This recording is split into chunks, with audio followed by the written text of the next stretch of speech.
كثيرا. أما بعد، أعوذ بالله من الشيطان الرجيم. بسم الله الرحمن الرحيم.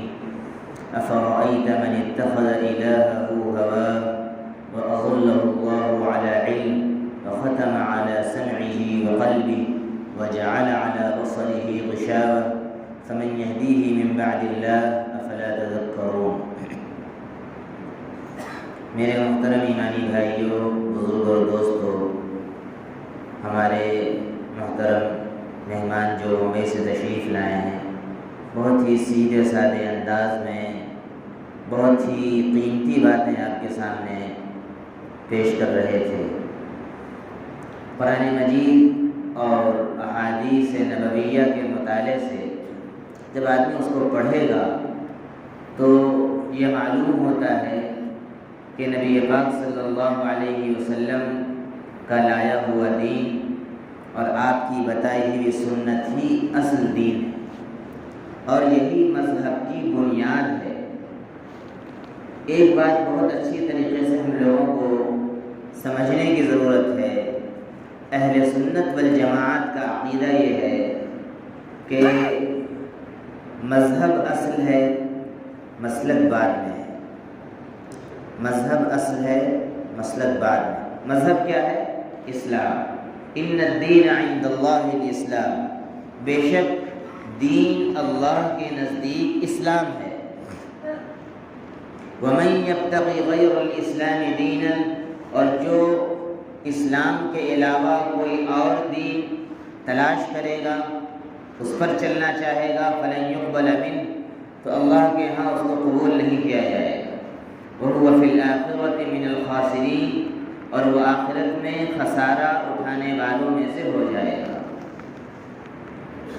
بہت افسوس کی بات یہ ہے، بہت افسوس کی بات یہ ہے کہ شیطان نے امت کو مذہب سے ہٹا کر مسلک پہ لگا دیا. ہر فرقہ اور ہر جماعت مسلک کی دعوت دے رہی ہے، مذہب کی دعوت. بہت کم لوگ ہیں جو مذہب کی دعوت دے رہے ہیں. مذہب کیا ہے؟ جو باتیں قرآن میں ہیں اور نبی پاک صلی اللہ علیہ وسلم کی احادیث میں ہیں، جو آپ صلی اللہ علیہ وسلم کی سنت ہے، یہ مذہب ہے. 5 وقت کی نمازیں، اسلام کی بنیادیں کتنی چیزوں پر رکھی گئی ہیں؟ 5 چیزوں پر. پہلی کیا ہے؟ شہادت ان لا الہ الا اللہ واشہد ان محمدا عبدہ ورسولہ. اس بات کی گواہی دینا کہ اللہ کے علاوہ کوئی بھی عبادت کے لائق نہیں اور حضرت محمد مصطفیٰ صلی اللہ علیہ وسلم اللہ کے بندے اور اس کے بھیجے ہوئے سچے رسول ہیں. دوسری بنیاد نماز قائم کرنا. تیسری زکوٰۃ، جس پر فرض ہو زکوٰۃ دینا. رمضان کے روزے رکھنا. اور حج فرض ہو تو بیت اللہ کا جا کر حج کرنا. ایک صحابی کے بارے میں ہے کہ وہ آئے اور انہوں نے پوچھا، اللہ کے رسول، میں نے ایمان قبول کر لیا ہے، مجھے کون کون سے اعمال کرنے پڑیں گے؟ مجھ پر کیا چیزیں لازم ہیں اعمال کے سلسلے میں؟ آپ نے فرمایا، نماز قائم کرتے رہو، رمضان کے روزے رکھتے رہو، زکوٰۃ فرض ہو تو زکوٰۃ دو، حج فرض ہو تو حج کرو. انہوں نے کہا، اللہ کے رسول، کیا اس کے علاوہ بھی کچھ ہے؟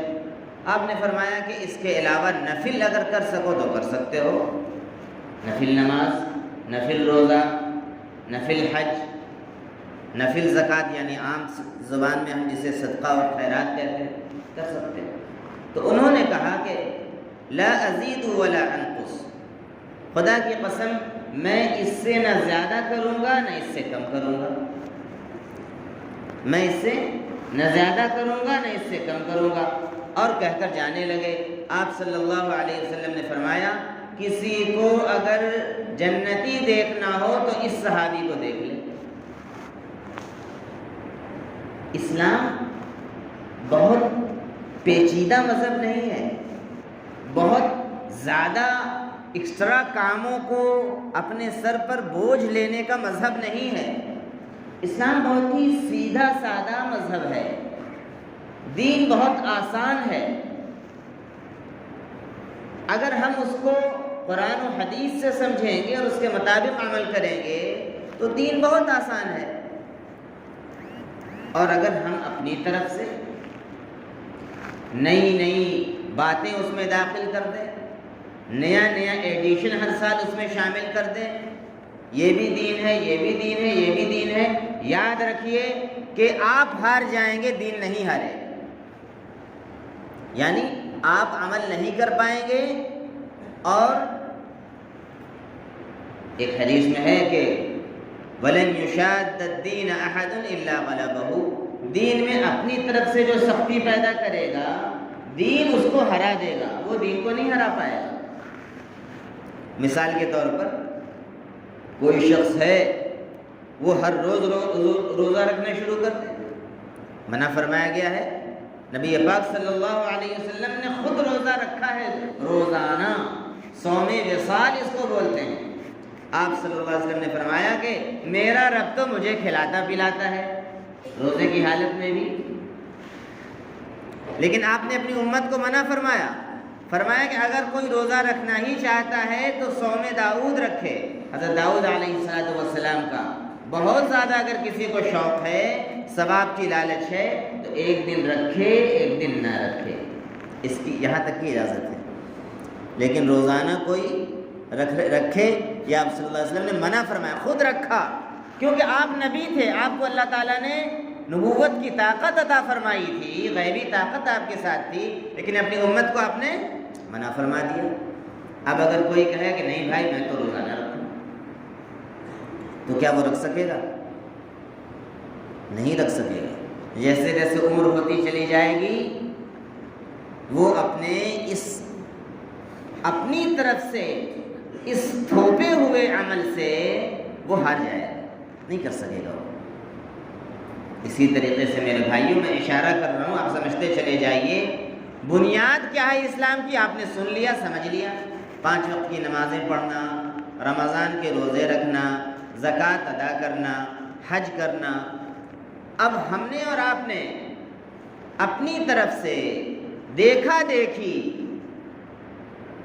میرے نانیحال میں یہ ہوتا ہے، میرے گاؤں میں یہ ہوتا ہے، میرے سسرال میں یہ ہوتا ہے، یہ بھی ہونا چاہیے، ہمارے یہاں نہیں ہوتا۔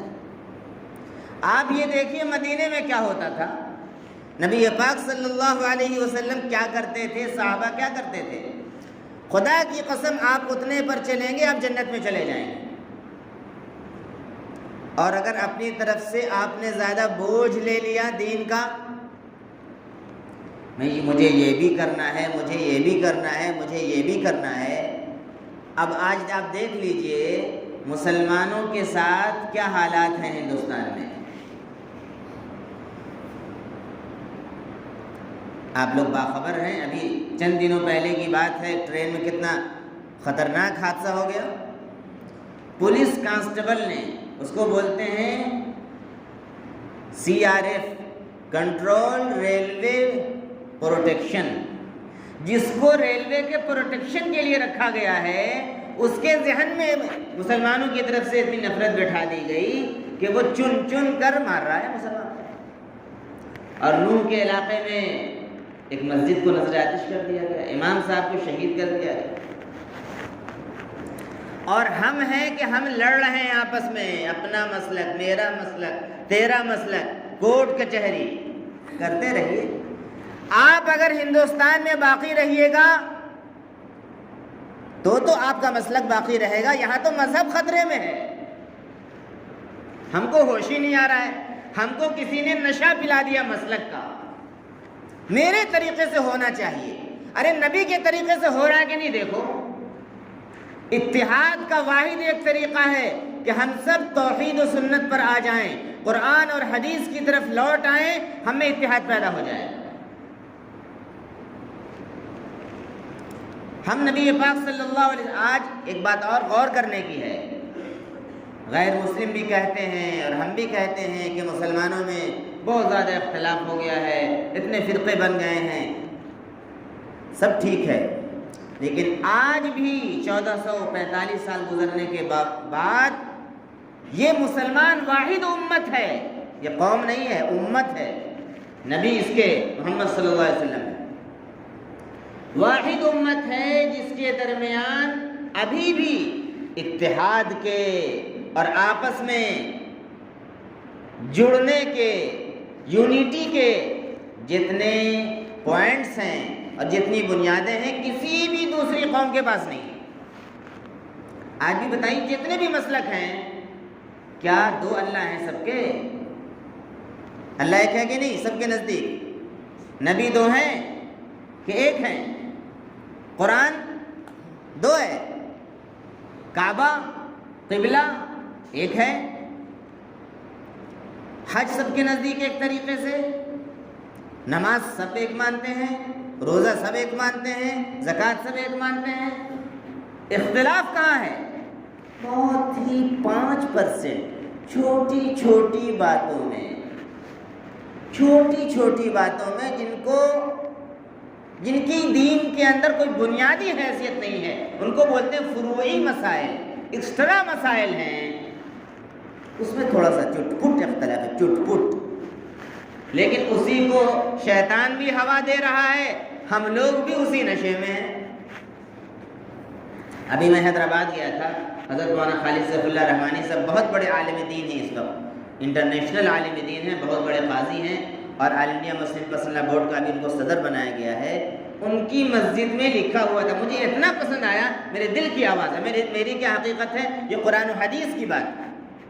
قرآن میں کیا لکھا ہوا ہے؟ سورۃ الجن اٹھا کے پڑھیے، وَأَنَّ الْمَسَاجِدَ لِلَّهِ، یہ مسجدیں اللہ کی ہیں، فَلَا تَدْعُوا مَعَ اللَّهِ أَحَدًا، تو اللہ کے علاوہ کسی اور کو مت پکارو۔ لوگوں کی مسجد میں کیا لکھا ہوا تھا؟ یہ اللہ کا گھر ہے، اس میں ہر مومن اور مسلمان کو آنے کی اجازت ہے، اس میں کسی بھی مسلک کی قید نہیں ہے، یہ لکھا ہوا تھا۔ کتنی اچھی بات ہے، حالانکہ اس کو لکھنے کی ضرورت نہیں تھی، لیکن آج ضرورت پڑ گئی ہے کہ اس کو ہر مسجد میں لکھا جائے۔ یہ اللہ کا گھر ہے، اس میں ہر مسلمان آ سکتا ہے، اور اس میں کسی بھی مسلک کی قید نہیں ہے، جو مذہب اسلام کا ماننے والا ہے وہ آ کر اس میں نماز پڑھ سکتا ہے۔ کیا یہ بات نہیں ہونی چاہیے ہر مسجد میں؟ بولیے میرے بھائیوں، کیا ہر مسجد میں یہ بات نہیں ہونی چاہیے؟ لیکن آج آپ چلے جائیے، کیا حال ہے، انہی چند فروعی مسائل کو لے کر الگ الگ مسجدوں میں الگ الگ بورڈ لگے ہوئے ہیں، اِنَّا لِلَّهِ وَإِنَّا إِلَيْهِ رَاجِعُونَ۔ اپنے مسلک کا کہ بھوت کی وجہ سے ہم خدا نخواستہ اپنے مذہب کا جنازہ نکال رہے ہیں، ہم نکال رہے ہیں۔ مذہب کا جنازہ تھوڑی نکلے گا، مذہب تو ہر پکے کچے گھر میں داخل ہو کر رہے گا۔ اسلام کو تو اللہ نے بھیجا ہی ہے غالب کرنے کے لیے۔ ہم جیسے مسلمان اگر اپنے مذہب کی صحیح طور پر پابندی نہیں کریں گے اور مذہب کی طرف نہیں لوٹیں گے، قرآن اور حدیث کی طرف نہیں لوٹیں گے، تو ہماری حفاظت کی کوئی گارنٹی نہیں ہے۔ مسلمان نام کے ہوں گے، اللہ تعالیٰ نے کوئی گارنٹی نہیں دی ہے۔ قرآن میں وعدہ جو فرمایا ہے وَإِنَّ حَقًّا عَلَيْنَا نَصْرُ الْمُؤْمِنِينَ، بے شک ہم پر یہ لازم ہے کہ ہم ایمان والوں کی مدد کریں، پکے ایمان والے، جیسے صحابہ کا ایمان تھا، اللہ ہی سے ہوتا ہے، بغیر اللہ کے چاہے کچھ نہیں ہو سکتا ہے۔ حالات جتنے بھی سخت ہو جائیں، اگر ہم آج بھی اعمال پر کھڑے ہو جائیں، مسجدوں کو بھر دیں، اب مسجدوں کو بھر دیں جب یہ بات آتی ہے تو ہم میں سے ہر شخص شروع سے لے کر آخر تک، کہنے والے سے لے کر آخر تک، ہم یہ سوچتے ہیں ہم تو آتے ہی ہیں، دوسرے مسلمان نہیں آتے ہیں، ہم تو بھرتے ہی ہیں، ہر شخص یہ سوچتا ہے۔ شیطان یہ اس کے ذہن میں یہ بات ڈالتا ہے کہ یہ میرے لیے بات نہیں کہی جا رہی ہے، یہ دوسرے کے لیے کہی جا رہی ہے۔ ہم میں سے جتنے لوگ بیٹھے ہوئے ہیں، کہنے والا اور سننے والے سب، اگر ہم یہ نیت کر لیں اور عزم کر لیں کہ کوئی آئے نہ آئے میں مسجد آؤں گا، کیونکہ میرا بھی جنازہ اٹھے گا اور اکیلے مجھے قبر میں ڈال دیا جائے گا، اور اللہ تعالیٰ پوچھیں گے ماں دینوں کا، بتا تیرا دین کیا تھا، من ربو کا، تیرا رب کون تھا، من نبیوں کا، تیرے نبی کیا تھے۔ کیا قبر میں یہ سوال بھی ہوگا چوتھا کہ تیرا مسلک کیا تھا؟ آخری بات میں کہہ رہا ہوں، بات ختم، تیرا مسلک کیا تھا، پوچھا جائے گا تو دیوبندی تھا، تو اہل حدیث تھا، تو بریلوی تھا؟ پوچھا جائے گا؟ پوچھا جائے گا تو مجھے بتا دیجیے۔